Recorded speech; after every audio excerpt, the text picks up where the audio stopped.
अभी हम जनाब आगे बढ़ते हैं और कुछ मज़ीद सेहत के हवाले से बात करते हैं। आज हमने बात करनी है टीबी के हवाले से। टीबी चूँकि एक ख़तरनाक मगर काबिले इलाज मुतअद्दी मर्ज़ है जो ज़्यादातर फेफड़ों को मुतासर करता है और पाकिस्तान में टीबी एक बड़ा अवामी सेहत का मसला है और पाकिस्तान दुनिया के उन चंद ममालिक में शामिल होता है जहां ये बीमारी बहुत ज़्यादा पाई जाती है। हर साल पाकिस्तान में टीबी के लाखों नए मरीज़ सामने आते हैं जिससे ना सिर्फ सेहत का एक तो निज़ाम मुतासर होता है बल्कि मुआशरती और मुआशी मसाइल भी जन्म लेते हैं। रिसर्च रिपोर्ट्स के मुताबिक पाकिस्तान में टीबी की जो शरह है वो तशवीशनाक है, जबकि बहुत से मरीज़ बर वक्त तशखीस और इलाज से भी महरूम रह जाते हैं। इसके साथ साथ मल्टी ड्रग रेजिस्टेंट टीबी का बढ़ता हुआ रुझान एक संगीन चैलेंज बन चुका है। हुकूमत पाकिस्तान की जानिब से नेशनल टीबी कंट्रोल प्रोग्राम के तहत मुफ्त एक तो तशखीस और दूसरा इलाज की सहूलियात फराहम की जा रही है।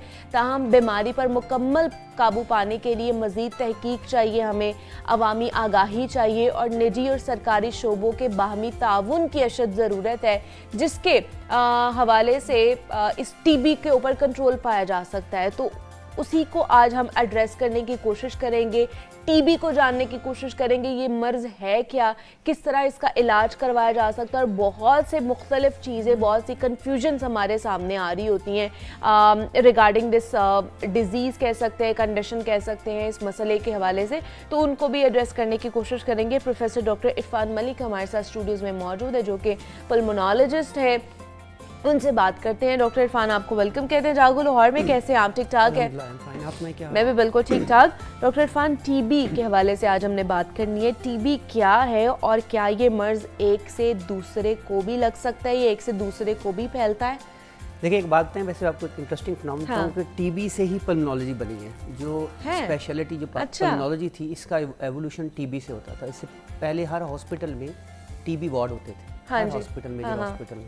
तो उसके बाद जब इसमें एवोल्यूशन हुई और चीज़ें ऐड हुई तो वो पल्मोनोलॉजी, इसकी जो न्यू फॉर्म है वो पल्मोनोलॉजी। ठीक है, बदकिस्मती है, और आपने बड़ा सही इंट्रोडक्शन किया कि बदकिस्मती से अभी भी पाकिस्तान की बर्थ से, पाकिस्तान जिसने बनाया Quaid-e-Azam, he died because of TB. Exactly, वो भी टीबी से ही। और अभी भी हम टीबी में पूरी दुनिया में सेंसिटिव टीबी की अगर मैं बात करूँ तो हम 5वें नंबर पे रैंक। ठीक है, दूसरी बात हम करते ड्रग रेजिस्टेंस टीबी की, तो उसकी बात करें तो वो भी तकरीबन 5वें या 6ठे नंबर पे हम रैंक करते हैं। और ये लम्हा फ़िक्रिया है हमारे लिए भी। जब हम एज ए पल्मोनोलॉजिस्ट बात करते हैं, अवेयरनेस की अगर बात करें वो भी इतनी कम नहीं है, लेकिन इसके बहुत से इसके साथ लूप होल अटैच हैं, जिसकी वजह से जो मरीज़ हैं वो लॉस्ट टू फॉलोअप होते हैं या हमारे पास लेट आते हैं। अभी भी 2025 की मैं बात करूँ नहीं, तो इसको ये है क्या, ये बीमारी है क्या टीबी? और जिस तरह मैंने बात की कि क्या ये एक से दूसरे फ़र्द को लग सकती है, मतलब एक से दूसरे में फैल सकती है ये मर्ज़? जी बिल्कुल। देखिए, सबसे इम्पोर्टेंट एक बात बड़े मैं कॉन्फिडेंस से आपको बताऊं कि ये काबिले इलाज मर्ज़ है। ये काबिले इलाज हम इतना कॉन्फिडेंस किसी और के बारे में नहीं शो करते। 96% ये काबिले इलाज मर्ज़ है और ये फैलती है एक शख्स से दूसरे शख्स में।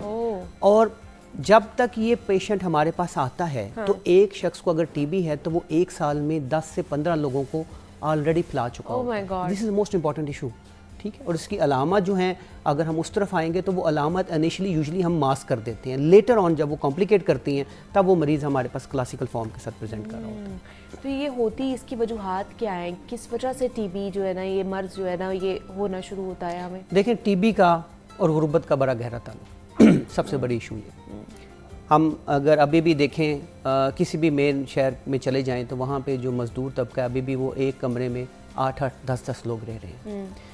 अप एंड अबव हमारी न्यूट्रिशन है, हमारी डाइट कैसी है, और उसके ऊपर हमारी स्मोकिंग का ऐड हो जाना। जो सिगरेट पीते हैं उनमें भी टीबी के चांसेस आम बंदे में से 5 गुना ज़्यादा हो जाते हैं। तो अब आप देखें, एक शख्स है जिसको टीबी है और वो 10-15 लोगों के साथ वक्त गुजार रहा है, तो वो पूरा एक आप समझ लें कि पूल बन गया जो टीबी के मरीज़ हैं। और वो किसी न किसी एज में वो क्लासिकल पेशेंट बन जाएंगे और उससे पहले वो हर साल 10 से 15 लोगों को टीबी फैलाते रहेंगे। ये बहुत बड़ा इशू है हमारे लिए जो मैं बार बार बात कर रहा हूँ कि बदकिस्मती से हम इसकी अलामत को इग्नोर कर देते हैं, और जिस वक्त हमारे पास आते हैं अभी भी तो मरीज़ बहुत लेट हो चुके हो, बहुत लेट हो चुके हैं, मतलब वो इतनी ज़्यादा फैलाव का बाइस बन चुके होते हैं जब वो डॉक्टर के पास आते हैं। तो इसकी क्या इनिशियल स्टेज पर क्या इसकी डायग्नोसिस अगर हम करें तो इसकी अलामात क्या होती हैं, जिससे एक आम शख्स भी ये जान सके कि मैं टीबी का शिकार हो रहा हूँ? बिल्कुल, देखिए 80% जो टीबी है ना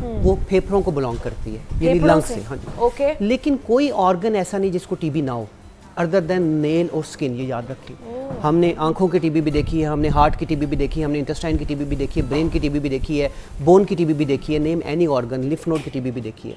तो टीबी हर ऑर्गन को इन्वॉल्व करती है। देखिए हम फेफड़ों पे ज़्यादा बात करते हैं क्योंकि फेफड़ों की टीबी ही फैलाव का बायस बनती है, क्योंकि बलगम आता है उससे दूसरे लोगों में स्प्रेड होती है। तो इसकी सबसे जो इम्पोर्टेंट सिम्टम है वो खांसी का 2 हफ्ते से ज़्यादा होना। ओके। खांसी में बलगम आना, बलगम में खून आना, और इसके साथ आपको भूखा ना लगना, वज़न की कमी होना, ठंडे पसीने आना और हल्का बुखार होना जो कि शाम को ज़्यादा हो जाता है। अच्छा। और अगर आपके इसके साथ वज़न कम हो गया जो कि डॉक्यूमेंटेड है, कोई और सस्पिशन नहीं है, लेकिन हमारे यहाँ क्योंकि फीमेल अपनी अक्सर बीमारियों को हाइड करती रहती है, ये बहुत बड़ा इशू है।